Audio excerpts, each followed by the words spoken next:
Good morning बच्चों। Hindi second में part 7 आज हम आप लोग को पढ़ाएंगे, तो ध्यान से सुनिएगा।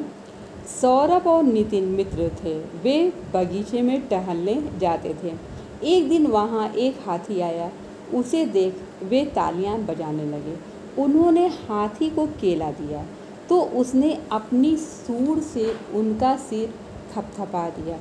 ऊपर दिए गए गद्यांश में सौरभ, नितिन, बगीचा व हाथी संज्ञा शब्दों के लिए वे, वहाँ, उन्होंने, उसने, अपनी व उनका शब्दों का प्रयोग हुआ है। ये शब्द सर्वनाम कहलाते हैं। जो शब्द संज्ञा के स्थान पर प्रयोग में लाए जाते हैं उन्हें सर्वनाम कहते हैं, जैसे मैं, हम, आप, कुछ, कोई आदि। सर्वनाम के 6 भेद होते हैं। कौन कौन से, उनके नाम हम आप लोग को बताते हैं। निश्चयवाचक सर्वनाम, पुरुषवाचक सर्वनाम, अनिश्चयवाचक सर्वनाम, प्रश्नवाचक सर्वनाम, निजवाचक सर्वनाम और संबंधवाचक सर्वनाम। पुरुषवाचक सर्वनाम क्या है? जिन सर्वनाम शब्दों का प्रयोग वक्ता अपने लिए, श्रोता के लिए या किसी अन्य व्यक्तियों के लिए करता है उन्हें पुरुषवाचक सर्वनाम कहते हैं। जैसे मैंने तुमसे कहा था न कि उसकी कलम लौटा दो। इन वाक्य में मैंने वक्ता, तुमसे श्रोता है तथा उसकी के बारे में बात की जा रही है।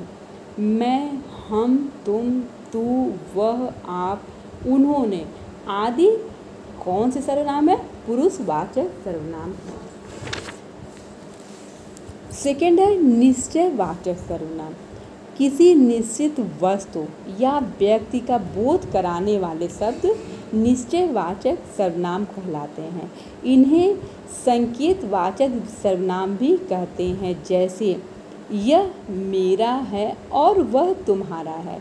यहाँ यह तथा वह शब्द से निश्चित वस्तु गिलास का पता चल रहा है, अतः ये निश्चयवाचक सर्वनाम है। थर्ड है अनिश्चयवाचक सर्वनाम।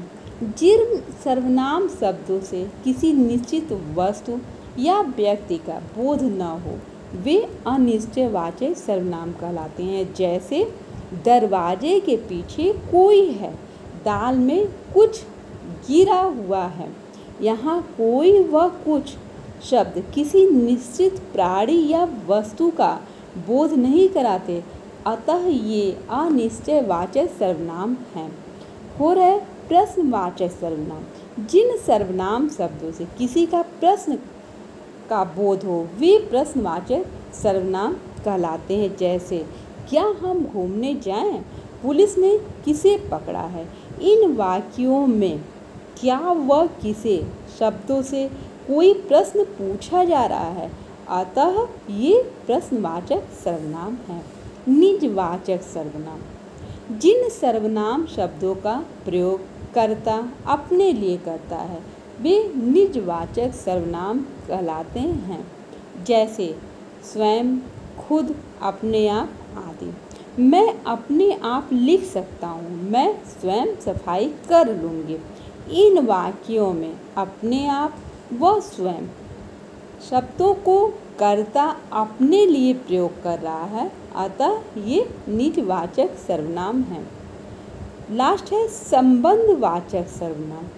जो सर्वनाम शब्द परस्पर संबंध प्रकट करें वे संबंधवाचक सर्वनाम कहलाते हैं, जैसे जो, सो, जैसा, वैसा आदि।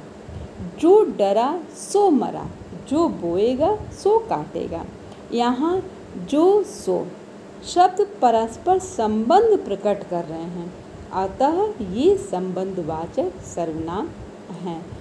तो बच्चों इसमें आप लोग प्रश्न उत्तर कॉपी में कर लीजिएगा और जो एक्सरसाइज है उसको बुक में ही करिएगा। धन्यवाद।